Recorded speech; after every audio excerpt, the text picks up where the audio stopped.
9월 11일 요한복음 2장 1절로 11절 말씀을 가지고 잔치집과 같은 교회라는 제목으로 함께 말씀을 나누도록 하겠습니다.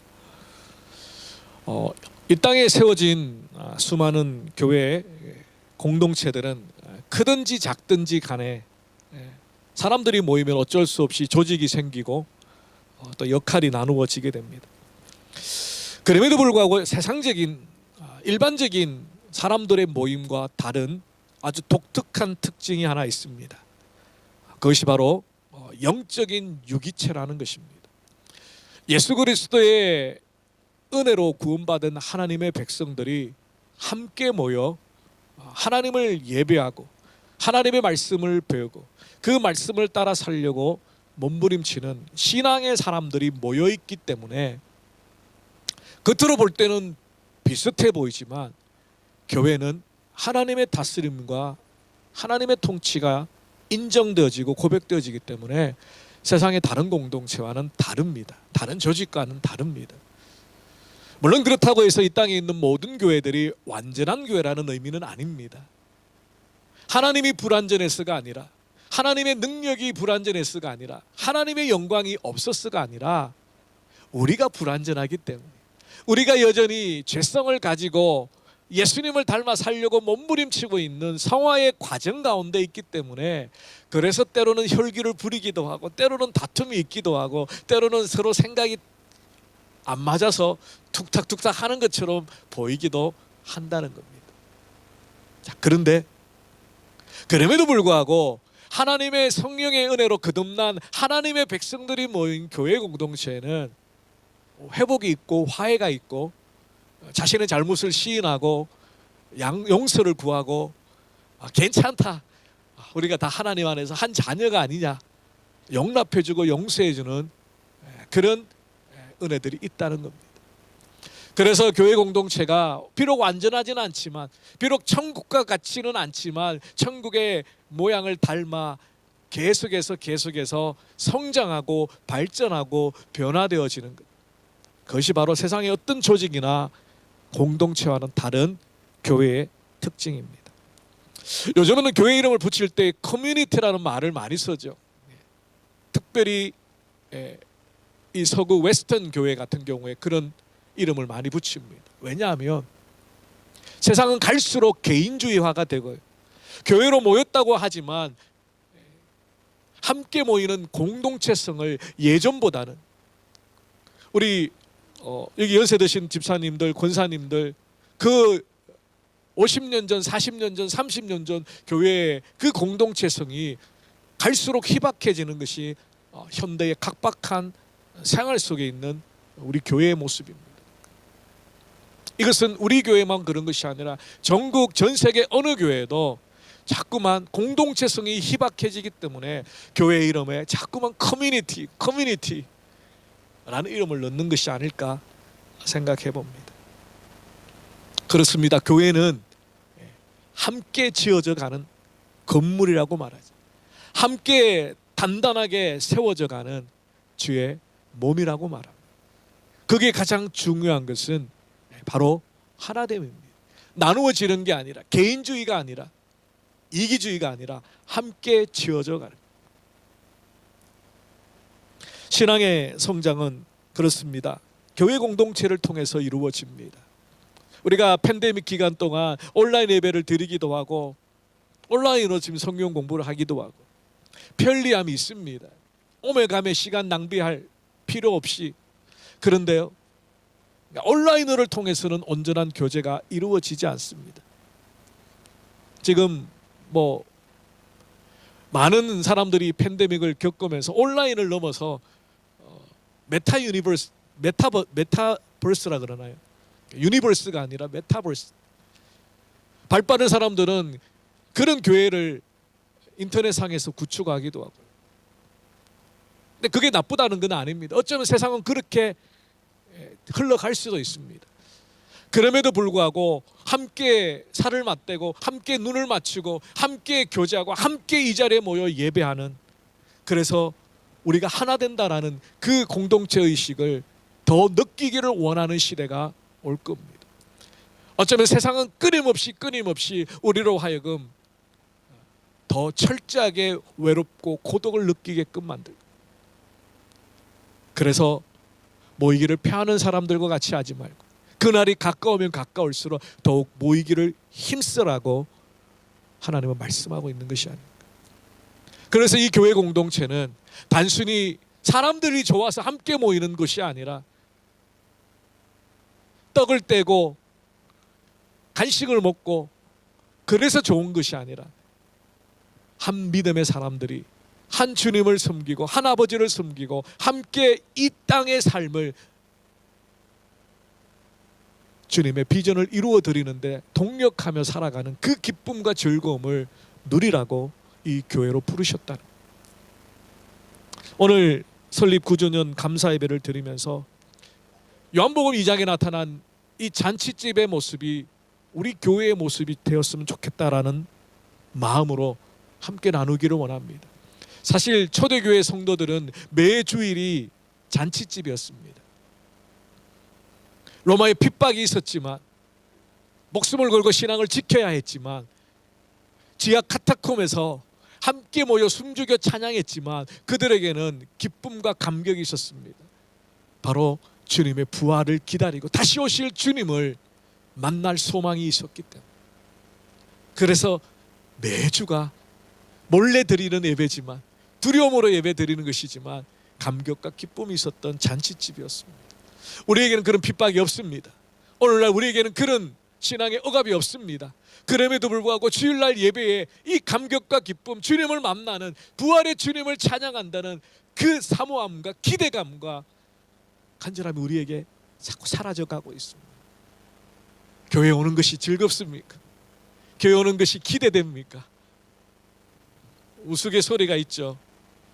어떤 분이 어머니에게 칭얼칭얼거립니다. 어머니, 오늘 정말 제가 교회 가기 너무너무 싫은데 어떻게 할까요? 또 어머니가 그 아들에게 이렇게 대답해, 야, 너가 담임 목사인데 너가 교회를 가기 싫으면 어떡해?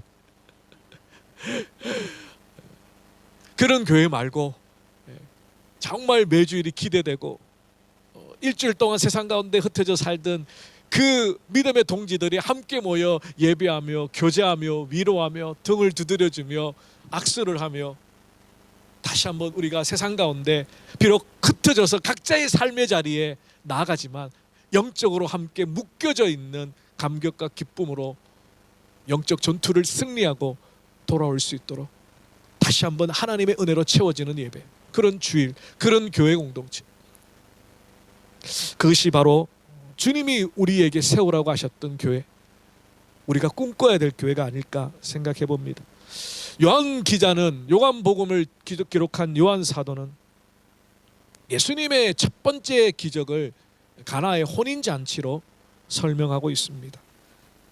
그런데 이 혼인잔치는 우리에게도 영적인 의미가 있습니다. 성경은 우리가 신부이고 다시 오실 주님이 신랑이기 때문에 주님이 다시 오실 때 우리는 주님과 함께 영원히 헤어지지 않는 혼인잔치를 한다라고 말합니다. 그래서 이 가나의 혼인잔치의 모습이 우리의 신앙과도 연결되어 있고요, 신랑 대신 예수 그리스도와 신부된 우리 교회와 관계도 연결되는 것 같습니다. 함께 몇 가지 살펴보도록 하겠습니다. 첫 번째로 잔치집과 같은 교회, 온전한 믿음의 교회, 그 교회에는 기적을 행하시는 예수 그리스도가 계셔야 합니다. 오늘 본문 2절에 보면 예수와 그의 제자들도 혼례의 청함을 받았더라 이렇게 기록하죠. 신약의 학자들은 예수님의 어머니 마리아가 아마 이 혼례와 좀 관련이 있는 그런 위치였을 거라고 설명합니다. 왜냐하면 혼인잔치에 그냥 손님으로 간 것이 아니라 주방의 상황을 지금 파악하고 있거든요. 포도주가 떨어졌다는 겁니다. 혼인잔치에. 그 이야기를 알고 예수님에게 가장 먼저 온 것을 보았을 때에 아마 마리아의 친척들 중에 누군가가 결혼식을 하게 되었고 거기에 초대를 받고 어머니는 또 주방의 일을 돕도록 그렇게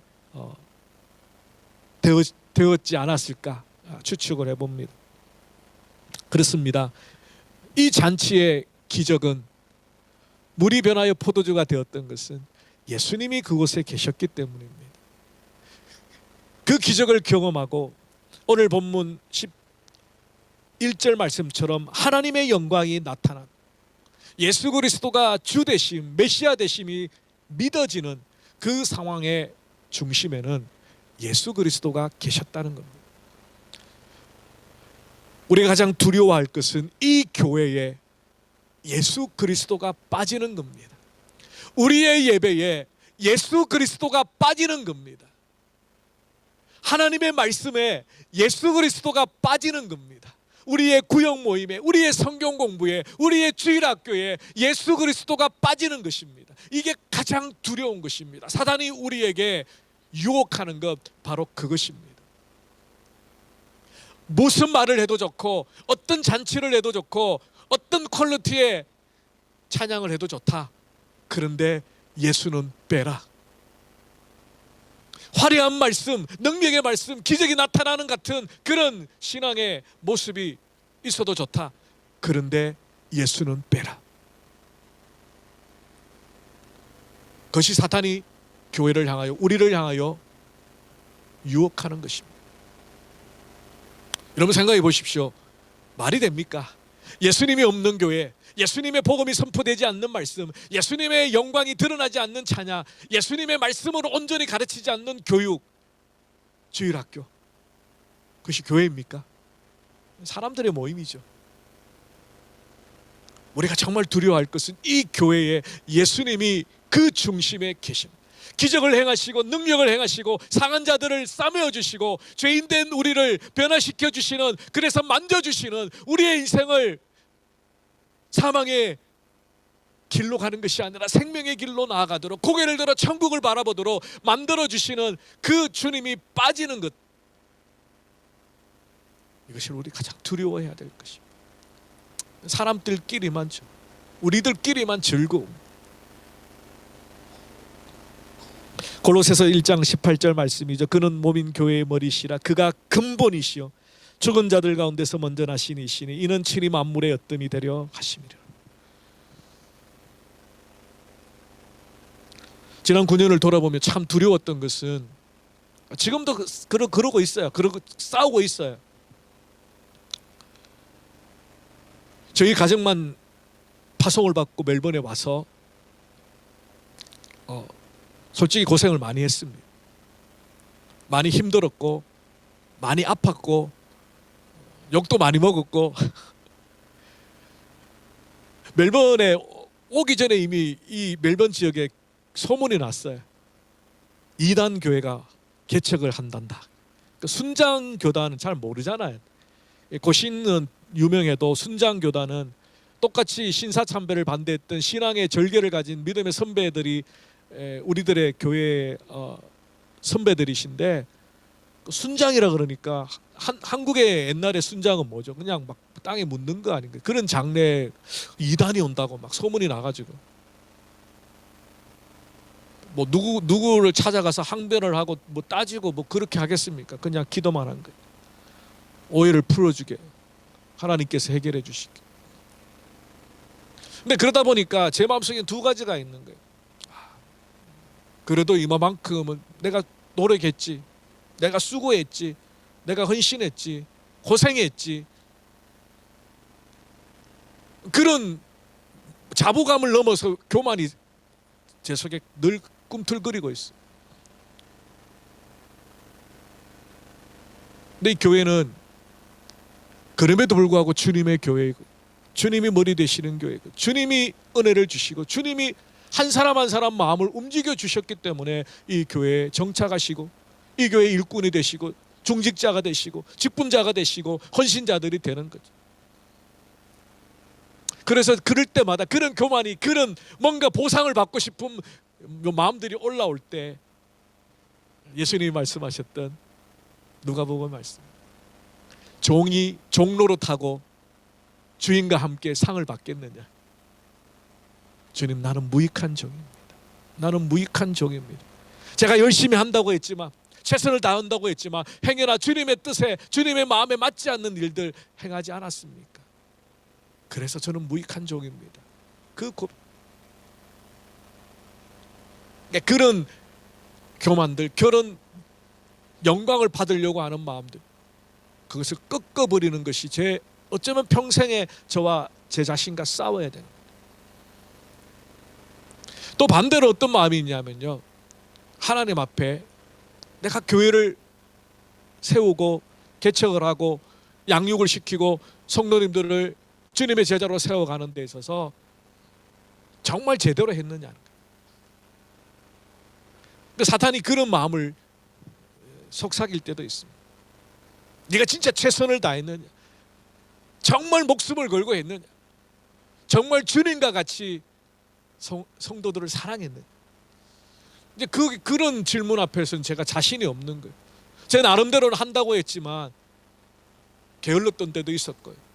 만문을 닫았을 때도 있었고. 그런 두 가지 마음이 늘 제게 있습니다. 그럴 때마다 이 교회의 주인은 주님이시다. 주님이 계셔야 됩니다. 그러니까 주님이 주인 되신다는 말을 되게 형이상학적이잖아요. 추상적이잖아요. 주님이 지금처럼 뭐 딱 나타나셔서 뭐 부장단 회의할 때나 재직할 때 예수님이 쫙 나타나셔가지고 딱딱딱 처리해 주시면 뭐 다툴 것도 없고 뭐 다 원만하게 이루어지잖아요. 근데 주님은 그렇게 하시지 않잖아요. 그래서 교육자든 중직자든 직분자든 구역장이든 모든 성도들이 그 마음 중심에 예수님의 말씀으로 충만해, 예수 그리스도의 성령으로 충만해서 주님이 지금 상황에, 주님이 지금 이 문제에 뭐라고 말씀하실까, 뭐라고 결정하실까. 그러니까 내 생각, 내 경험 말고 주님의 뜻들을 우리가 함께 묻는다면 그게 다툼과 분쟁이 있을 수 없다는 거예요. 우리 교회 중심에 주님이 계십니까? 우리의 모든 예배 가운데, 가르침 가운데, 주일학교 가운데 예수 그리스도가 왕으로 계십니까? 교회는 건물이 아니라 그랬죠. 조직이 아니라 그랬습니다. 여러분, 한 사람 한 사람이 예수 그리스도를 주님으로 왕으로 모시며 살아가고 있는 교회입니다. 그 교회들이 모여서 오늘 이 교회가 되는 겁니다. 제자교회는 저의 교회가 아니고요, 직분자의 교회가 아니고, 구역장님들의 교회가 아니고, 여러분 한 사람 한 사람의 교회입니다. 이 교회에 예수님이 주인 되시고, 예수님이 머리 되시고, 예수님이 다스리시고, 예수님이 통치하시기를 기대하고 바라고 소망하며, 예수님의 그 통치를, 그 영광을 넘어서는 어떤 사람도, 어떤 조직도, 어떤 단체도, 어떤 그룹도 없어야 한다는 것을 우리가 늘 조심해하면서 기억해야 합니다. 그럴 때 이 교회에 예수님이 베푸시는 능력과 은혜로 잔치집과 같은 교회가 될 것입니다. 두 번째는 온전한 교회 공동체, 잔치집과 같은 공동체에는 예수님께 간구하는 성도들이 가득한 교회입니다. 아직 혼인잔치가 끝나지 않았는데 포도주가 다 떨어졌죠.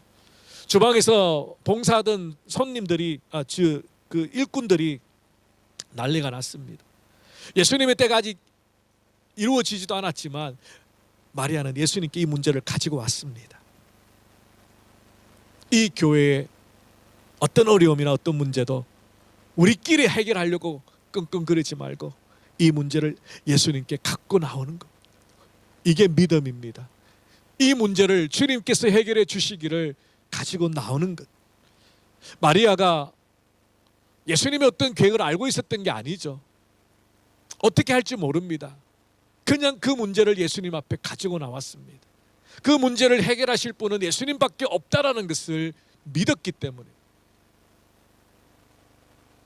그리고 하인에게 말합니다. 예수님이 무엇을 말하든지 그대로 해라. 그대로 해라. 그렇습니다. 교회 공동체는 예수님께 간청하는 기도의 사람들이 가득해야 합니다. 우리 모두가 예수님의 역사를 기대하고 예수님께 그 문제를 가지고 나와 예수님 앞에 보따리를 풀어놓는 것. 예수님만 내 문제를 해결하실 유일한 분이시라는 것을 믿지 못하면 기도하지 못합니다. 예수님이 내 인생의 주인이시고 나의 지금 어려움과 선택의 지금 문제, 온갖 세상의 삶을 살아가는데 수고하고 무거운 짐처럼 우리를 짓누르고 있는 이것의 유일한 해결자 예수 그리스도 한 분밖에 없다라는 것을 믿을 때에 우리는 그분 앞에 나와 기도할 수 있거든요. 교회는 기도하는 사람들이 가득해야 합니다. 예수님께 부르짖어 기도하는 믿음의 사람들이 많아야 합니다. 그래야 그 교회가 예수님의 기적을, 예수님의 능력을 경험할 수 있습니다. 마리아가 그 문제를 예수님께 가져왔기 때문에 예수님의 기적이 나타났던 거죠. 여러분, 기도하지 않으면 하나님의 응답이 없습니다. 기도하지 않으면 하나님이 응답해 주셔도 그것이 하나님께로부터 왔는지 알지 못합니다. 내가 잘났어, 내가 열심히 해서, 아니, 기도하는 사람에게 하나님의 능력과 영광을 볼 수 있는 믿음의 눈을 가지게 됩니다. 여러분, 수시로 기도했으면 좋겠습니다. 우리 교회가 기도하는 교회가 되었으면 좋겠습니다. 믿음으로 하나님 앞에 우리의 문제를, 우리의 아픔을, 우리의 미래를 내어놓는 그런 공동체가 되었으면 좋겠습니다. 기도할 때에 주님의 역사가 일어나고, 기도할 때 주님의 역사를 믿음으로 받아들일 수 있는 은혜가 주어지기 때문입니다. 너희에게 무슨 말씀을 하든지, 여러분, 성경을 읽을 때 하나님이 여러분이 주시는 말씀으로 읽으십시오. 수천 년의 역사를 떠나, 공간의 갭을 떠나 지금 내게 하나님이 주시는 말씀으로 받아들일 때 그 말씀이 우리의 삶을 변화시키시고 우리의 삶 가운데 하나님의 능력과 은혜를 보여주시고 기적을 체험할 수 있도록 이끌어 주신다는 것입니다. 지난 3년의 기나긴 팬데믹 속에서 우리가 가장 다시 회복해야 되는 것은 바로 이 기도의 무릎이지 않을까. 다시 한번 하나님 앞에 우리의 삶을 맡기고 우리의 교회의 미래를 맡기고 기도할 때 하나님의 역사가 일어납니다. 이제 9주년이 지나면서 많은 분들이 농담 반 진담 반 묻습니다. 목사님, 이제 우리 교회가 하나 있어야 되지 않을까요? 솔직히 말하면 제가 믿음이 아직까지 없는 것 같아요. 멜번의 땅값이 얼마나 비쌉니까? 수시로 이렇게 보기도 봅니다. 그런데 너무너무 비싼 거예요. 웨어하우스도 비싸고, 뭐 얼마 전에는 그냥 뭐 어느 교회가 헤리테지 교회가 나왔는데 너무너무 오래됐어요. 오래됐는데 너무너무 또 비싸더라. 그냥 혼자 그냥 기도만 하면서 이리저리 발품을 파는데 하나님께서 정말 우리가 함께 예배하고 마음껏 성경 공부하고 마음껏 주일학교 아이들이 뛰어놀 수 있는 하나님의 예배당을 좀 주셨으면 좋겠다. 그렇게 기도는 하고 있지만 우리 함께 이제 다음 세대를 위해서, 우리의 신앙의 올바른 교육들을 위해서 하나님 필요하다면 교회를 주시고,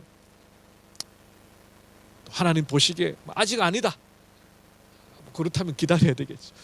근데 기도함으로 기다리고 기도함으로 기대하고 우리의 문제를 이것까지도 주님 앞에 내어놓을 때 하나님께서 기적과 영광을 우리에게 보여주실 줄로 믿습니다.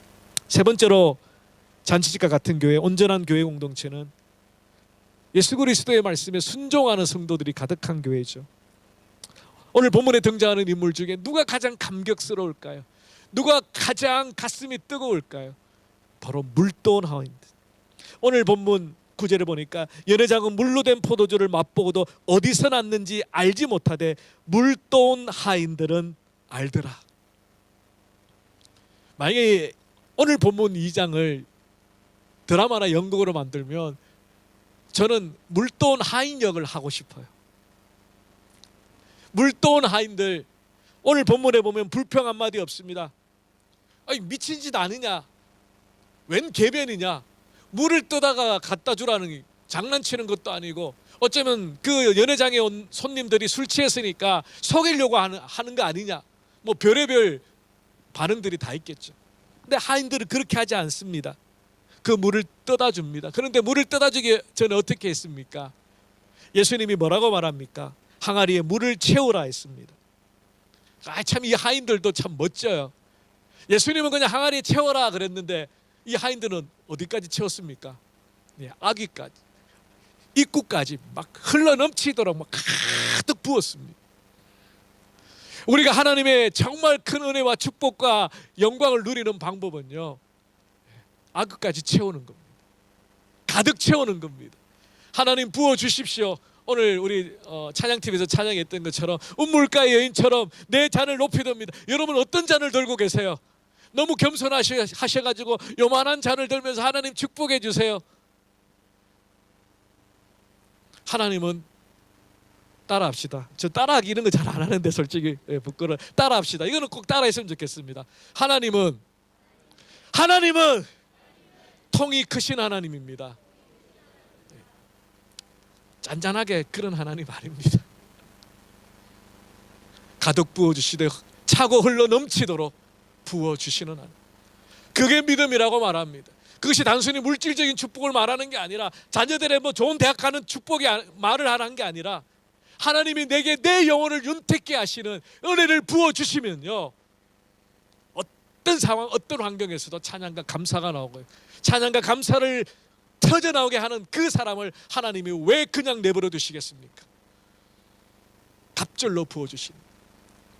여러분 욥기를 보십시오. 물론 욥기의 핵심 키워드는 마지막 42장을 지나서 하나님께서 욥이 시험 받기 전보다 더 많은 물질로 더 많은 자녀들로 축복해 주셨다, 그렇게 끝나지만 사실 거기에 포커스가 있는 건 아닙니다. 그럼에도 불구하고 하나님께서 욥기의 마지막에 갑절의 물질의 축복, 갑절의 자녀의 축복, 갑절의 삶의 회복의 축복을 주신다라는 것을 꼭 기록하게 하셨습니다. 덤으로 주시는데요, 더 큰 덤으로 주시는, 로마서 8장 말씀처럼 자기 아들을 아끼지 아니하시고 우리에게 내어주신 하나님 아버지께서 그 예수 그리스도와 함께 너희에게 모든 것으로 채워주시지 않겠느냐. 그러니까 하나님 덤으로 주시는 것도요, 덤은 10%가 아니고요, 더 갑절로 주신다. 아구까지 채웠더라. 거기에 순종했더니, 그 말씀에 순종했더니 그 하인들과 어쩌면 예수님이 눈이 짠 마주쳤을 거예요. 순종하는 자에게 기쁨이 있습니다. 말씀에 순종하는 자들에게 기적을 체험하는 은혜가 있습니다. 여러분 어떤 말씀이라도 그 말씀 붙들고 사실 때에 하나님께서 반드시 응답해 주십니다. 그 말씀의 능력이 우리에게 체험되지게 하신다. 우리 교회엔 그런 순종하는 자들이 있었으면 좋겠습니다. 아니 그렇게 말씀에 순종하려고 몸부림치는 자들이 가득한 교회. 그래서 내 삶 속에서 하나님의 능력과 기적을 경험하는 것.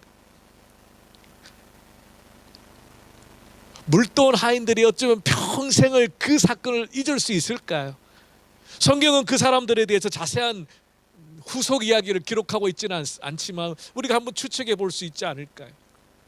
자신이 떠다뒀던 물이 포도주로 바뀌는 놀라운 은혜를 경험하고 그 예수님을 바라본, 그 예수님을 따르는 제자들이 되지 않았을까요? 그 중에 몇몇은.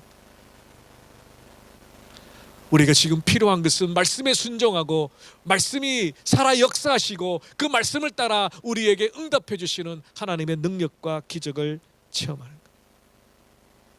이것이 우리 교회가 앞으로 잔치집과 같은 교회가 되기 위해서 해야 될 모습입니다.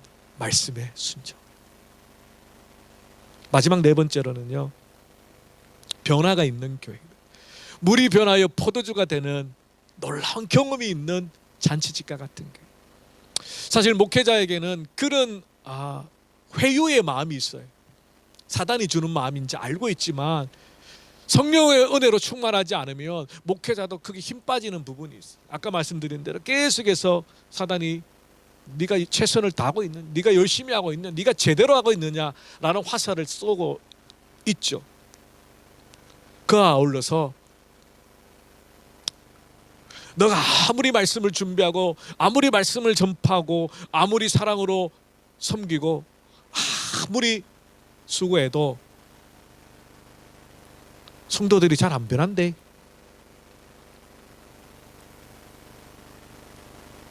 똑같대. 사단이 그런 속삭임을 제게 줄 때가 있습니다. 흔히 세상 사람들은 말하죠. 지 성질 개 버릇, 뭐죠? 자기 버릇 개 못 준다 이런 건가요? 뭐 하여튼 사람이 안 변한다는 거야. 잘 안 변한다. 근데 그런 마음들이 들면 저도 위축이 돼요. 낙심이 돼요. 하나님의 말씀을 선포하고 그 말씀으로 성도들이 변화되고, 물론 지난 9년 동안 믿음이 성장하신 분들 많이 보았습니다. 은혜로 정말 하나님을 한결같이 섬기시는 많은 믿음의 사람들도 보았습니다. 근데 더러는 그냥 제자리 걸음인 것 같고, 더러는 그냥 그대로 있는 것처럼. 그때마다 하나님께서 제게 위로해 주시고 격려해 주시지 않으면 이 사명을 온전히 감당하지 못한다는 거예요. 어떤 거예요? 이 목사 너 착각하고 있네. 너는 그냥 씨 뿌리는 자야. 말씀 그냥 뿌리는 자야. 자라게 하고 열매 맺게 하시는 분은 누구라고요? 하나님이세요. 제가 목회를 했기 때문에, 제가 설교를 했기 때문에, 제가 제자교를 개척했기 때문에, 그래서 성도들이 확 변하고 갑자기 막 믿음의 용사들이 막 불일 때를 나고, 너가 하는 거 아니야. 그래요, 제가 하는 게 아니에요. 그런데 자꾸만 그 열매를 내 눈앞에서 보고 싶은 거예요. 그런 욕심이 자꾸 생기는 거예요. 그것을 내려놓지 못하면, 그것을 하나님께 온전히 맡기지 못하면 나의 의가 드러나게 되겠죠. 내가 했기 때문에, 내가 말씀을 어떻게 했기 때문에, 내가 교육을 어떻게 했기 때문에, 내가 신앙의 본을 어떻게 했기 때문에. 우리는 세례 요한과 같이, 저는 세례 요한과 같이 광야에 외쳐지는 소리, 그 소리는 외쳐지고 사라지는 겁니다. 세례 요한이 뭐라고 말했습니까? 내 뒤에 오시는 말씀이신 그분, 사라지지 않고 광야에 흩어지지 않고 생명의 말씀으로 각인되는 예수 그리스도, 나는 그분의 신발끈도 하나 메고 풀 수 없다. 그게 바로 저의 고백이 되어야 되지 않을까. 그래서 우리 교회는 잔치집과 같은 교회, 정말 변화가 있고 성장이 있고 성숙이 있고 회복이 있는 교회. 여러분들이 한 사람 한 사람 예수 그리스도를 닮아가고, 예수 그리스도의 그 사랑 때문에 원수 같은 자도 품어주고 사랑하고 용납하려고 몸부림치는, 제가 봤을 때 예수님께서 우리에게 닮으라고 하셨던 마지막 최고 정점은 바로 원수 사랑하는 것 같아요. 우리가 예수님을 닮아가는 게 성화잖아요. 성화의 마지막 궁극적인 목적이 예수님을 닮는 건데, 예수님의 뭘 닮느냐 하면 바로 예수님이 원수를 사랑하신, 우리 죄인이 된 우리를, 원수 같은 우리를 사랑하셔서 십자가를 지시고 기꺼이 죽어주신 그 사랑이 바로 원수를 사랑하라고 하신 예수님의 말씀을 예수님이 직접 실천하신 거예요. 우리의 성화의 마지막 종착역은 거기까지 되어야 돼. 나하고 안 맞는 사람이 있죠. 나를 불편하게 하는 사람이 있죠. 나를 무시하거나 나 자신심을 건드리는 사람이 있죠. 공개적으로 나를 공격하는 사람도 있죠. 나에 대해서 안 좋은 소문을 퍼뜨리고 다니는 사람들도 있죠. 그들까지도 내가 사랑할 수 있는 예수님을 닮아가는 것, 그 변화가 우리의 최종 목표가 되어야 한다. 말씀을 정리하겠습니다. 사랑하는 성도 여러분, 멜번 제자교회 설립 9주년, 하나님께서 여기까지 인도해 주셨는데, 주님 언제 오실지 모르겠지만, 이 교회가 언제 문 닫을지 모르겠지만, 아무튼 주님의 영광을 위하여 주님이 이 교회의 중심에 계시고, 주님 앞에 모든 문제를 믿음으로 맡기고 기도하며 간구하며 주님의 말씀에 순종하며 날마다 우리 속에 겉으로의 변화 말고 정말 영적인 변화, 성숙, 원수까지 사랑하는 주님의 사랑을 닮아가는, 변화되는 그런 잔치집과 같은 교회. 그래서 그 주님이 날마다 우리의 예배 가운데, 우리의 교제 가운데, 우리의 모임 가운데 계셔서 기쁘고 감사하고 풍성한 하나님의 영의 양식으로 잔치집과 같은 그런 교회가 되기를 소망합니다. 우리 모두 그런 교회가 되시기를, 우리가 교회이기 때문에 우리가 그런 교회가 되려고 하는 소망과 꿈과 비전을 가지셔야 합니다. 그런 교회가 되시기를 주님의 이름으로 축원합니다. 기도하겠습니다. 살아계신 주님 감사합니다. 지난 9년을 돌아보면 굽이굽이 하나님의 은혜와 사랑 아닌 것이 없음을 고백합니다. 때로는 힘들고 어려웠지만 그러나 우리가 한 마음으로 주의 몸된 교회를 세워왔습니다. 길게는 9년, 짧게는 몇 개월, 제자교회에 예수 그리스도를 머리로 한 몸으로 묶어주신 모든 성도들을 주님께서 축복하여 주시고, 특별히 잔치집과 같은 교회, 예수 그리스도가 그 중심에 계시며 주님 앞에 모든 문제를 고백하며 주의 말씀에 순종하며 주님으로 인한 변화, 그 말씀으로 인한 변화, 성령의 충만함으로 인한 변화, 그래서 날마다 하나님의 영광이 드러나는 교회, 날마다 예수 그리스도를 믿는 자들이 늘어나는 교회, 마지막 주님 오시는 그날까지 멜번 땅에, 이 호주 땅에 열방을 향하여 주신 사명을 감당하려고 몸부림치는 교회, 작은 천국을 이루어가는 교회 될 수 있도록 축복하여 주시옵소서. 감사하고 우리 주 예수 그리스도 이름으로 기도 올리옵나이다. 아멘. 우리 다 일어나셔서 이런 교회에 되게 하소서. 우리 가사를 생각하시면서 기도하는 마음으로 함께 찬양하시겠습니다.